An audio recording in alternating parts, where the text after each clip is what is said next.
Hey everyone, welcome to the Hey Hannah podcast. I'm your host, Dr. Maya Fields, but to my friends and those who know me well, I'm just Maya. I'm a higher education administrator, a mother, and a wife of 14 amazing years. But above all, I'm a Christ follower. This podcast is a special platform created to honor the memory of my beloved daughter, Hannah. It's here that I have the chance to have the conversations that I never got to have with her, to share the wisdom and love I wish I could have passed on. It's a reminder to cherish the precious moments we're given and a testament to the power of healing, hope, and personal growth. If you're someone who's seeking personal growth, inspiration, and practical advice to build a solid foundation for a successful and fulfilling life, this is a place for you. Join me as we honor Hannah's memory together. Laugh, cry, and learn. Get ready for a podcast that is so much more than you could ever imagine. The Hey Hannah podcast, healing hearts, one conversation at a time.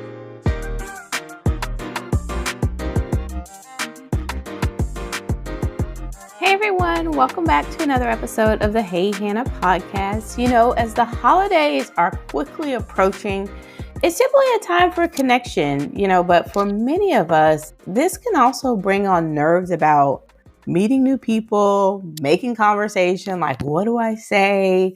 What do I do? And even remembering names. So today I'm going to share some practical communication tips to help you build some meaningful connections, whether you're an extrovert looking to polish your skills or someone hoping to ease those nerves. So let's dive right in. The first thing I want to talk about is the foundation of effective communication. And here's a tip that I want to share. At least listen first and speak second. Great communicators are active listeners. They pay attention, make eye contact, and genuinely show interest in what others are saying. And you can kind of gauge this yourself. I've done this on my own, just kind of like as my test experiment. If I'm fully engaged in conversation or if I'm multitasking, scrolling through my phone or whatever it is, I may not pick up as much about, what the other person is saying. But when I'm actively listening, because I'm a naturally curious person, I really just genuinely have follow-up questions that just keep the conversation going. So the first thing I want to tell you is listen first and speak second. Challenge yourself to actively listen to what that individual is telling you.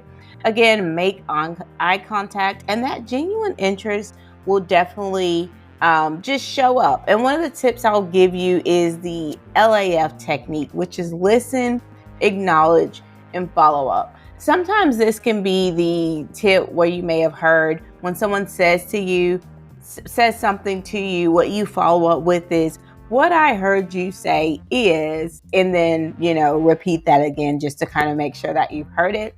But hopefully that tip will be a little helpful for you.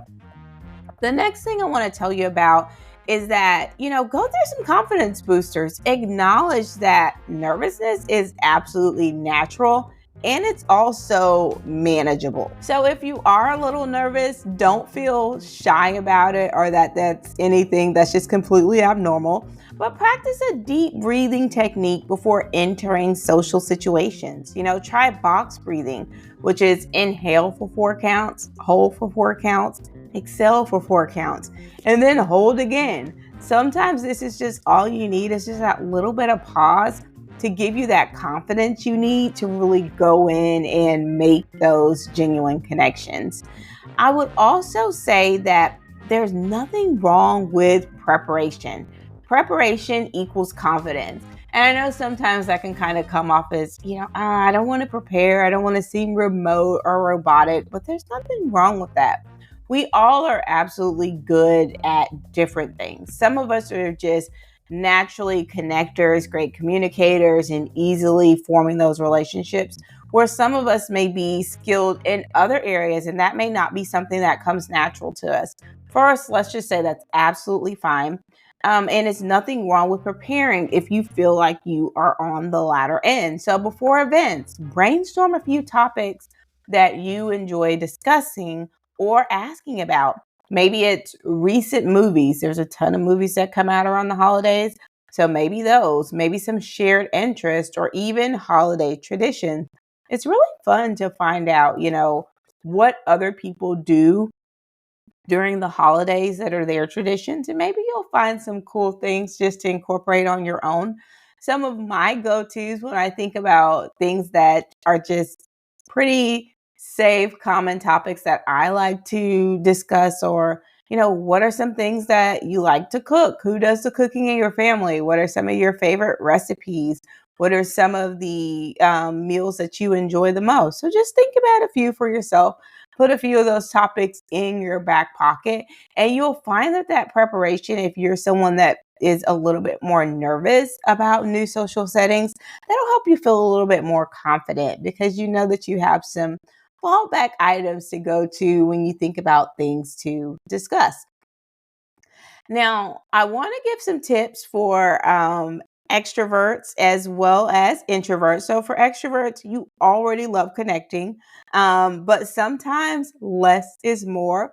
I am not naturally an extrovert, but I would like to share. Pause to let others share. Introverts like myself, sometimes we don't necessarily get a chance to share as much when there's a conversation that's happening with a lot of extroverts.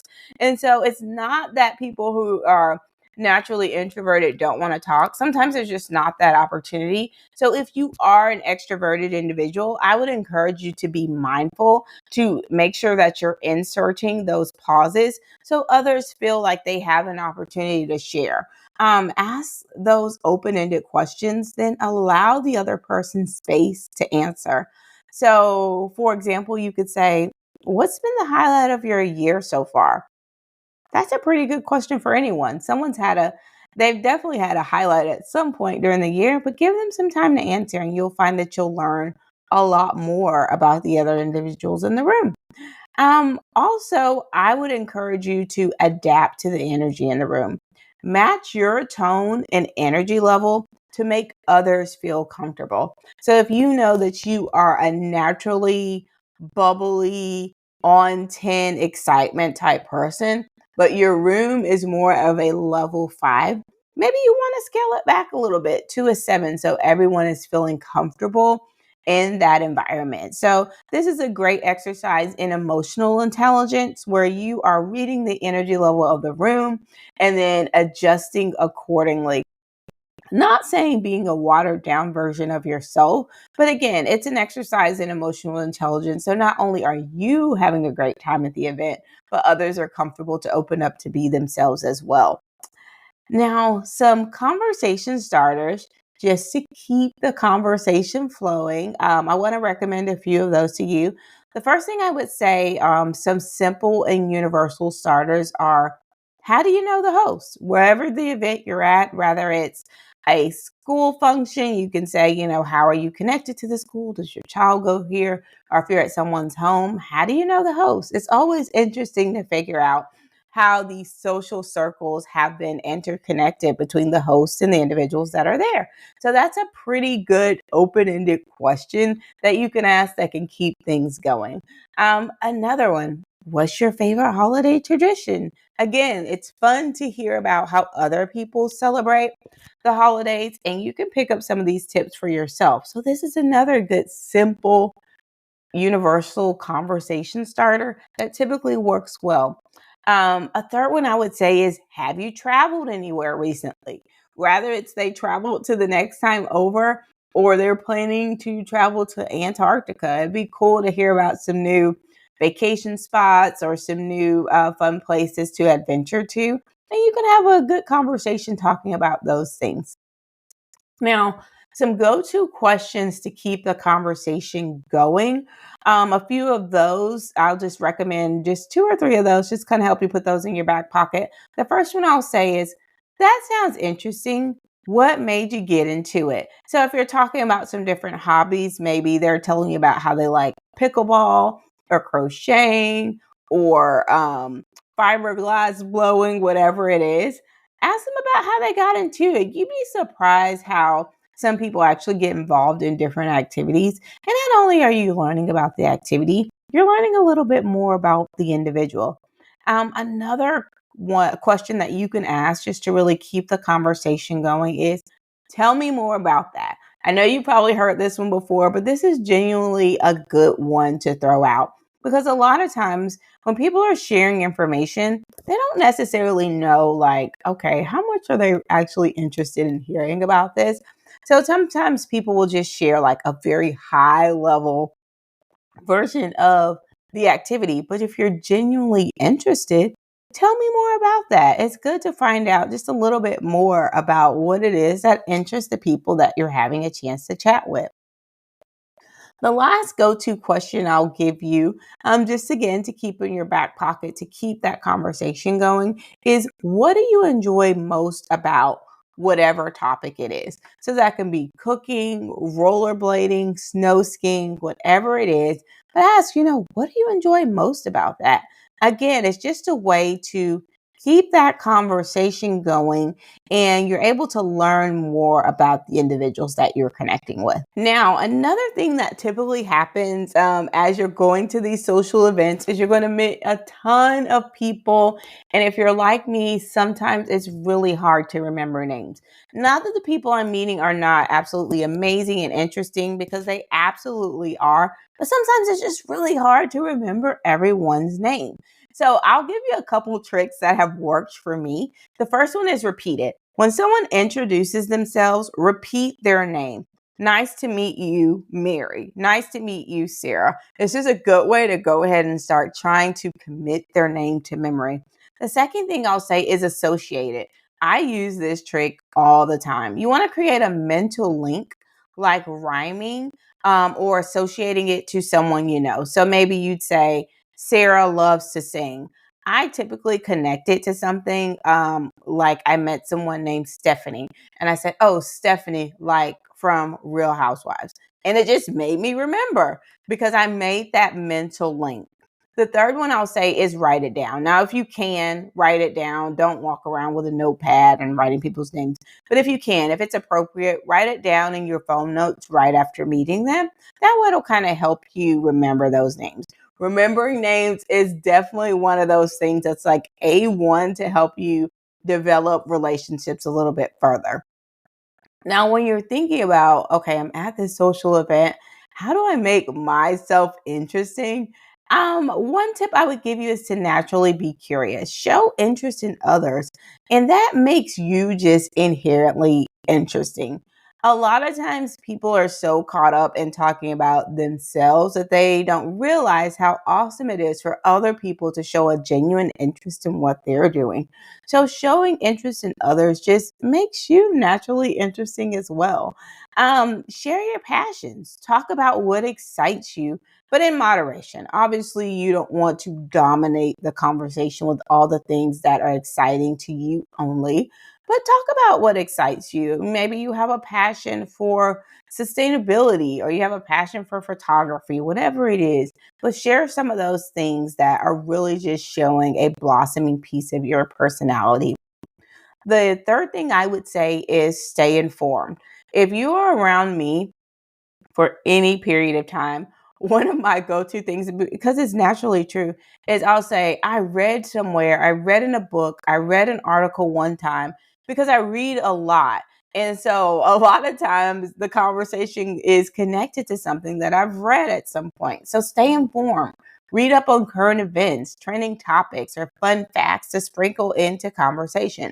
You don't have to read autobiographies all the time, but trending topics, stay informed about what's going on, and you would be surprised how many times those things are intertwined into your natural conversation. So, as we wrap things up, remember the best conversations happen when we focus on being present.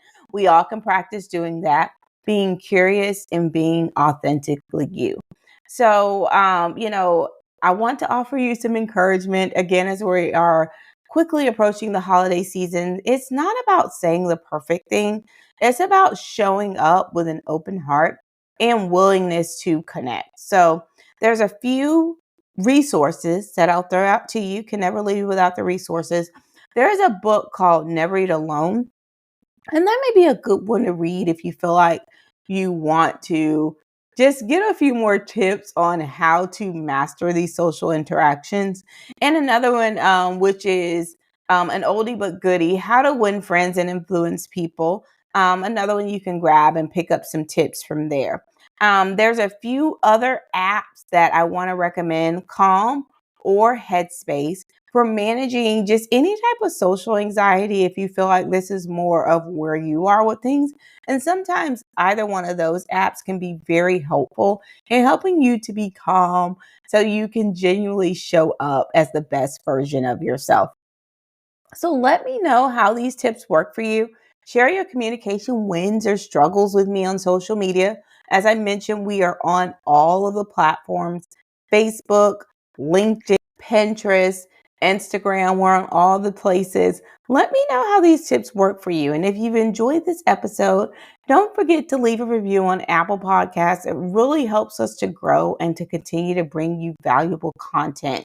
So thank you everyone so much for tuning in. I appreciate you taking the time and spending it with me and us here on the Hey Hannah podcast.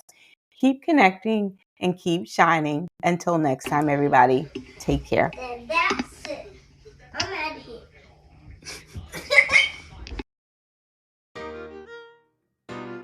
Thank you so much for joining us on this episode of the Hey Hannah podcast. We hope that you found inspiration, insight, and encouragement in our conversation today. If you enjoyed this episode and want to stay connected with us, be sure to like, subscribe, and review the Hey Hannah podcast. Your feedback helps us reach more people and spread our message of love and wisdom. You can also follow us on social media at Hey Hannah Podcast. Find us on Facebook, Instagram, and TikTok to stay updated on all the latest episodes, behind the scenes exclusives, and engaging content. And for those of you who prefer the visual experience, catch the video versions of our podcast on our YouTube channel. Just search Hey Hannah Podcast and hit that subscribe button to never miss an episode. For even more Hey Hannah goodness, visit our website at www.heyhannahpodcast.com. There you'll find updates, bonus content, and join a community that embraces you with open arms. Your continued support truly means the world to us. Together, let's spread love, share wisdom, and honor every precious moment. Because here at Hey Hannah, we believe that life is meant to be lived well. Remember, a new episode of the Hey Hannah podcast is released every Wednesday, so mark your calendars and be sure to tune in. Thank you again for being a part of Hannah's Hive. Until next time, take care.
Entertainment.